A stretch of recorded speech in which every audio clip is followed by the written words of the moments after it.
The concourse is the culmination of significant effort by Willoughby City Council, assisted by Savills Project Management, to create cultural and community facilities now recognised as the heart and soul of Sydney's North Shore.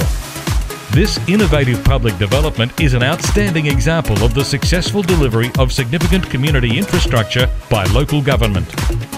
The development has optimised the use of the site, providing architecturally excellent, functional and flexible venues and community spaces, including a public library, concert hall, theatre, rehearsal spaces, public plaza, retail and restaurants.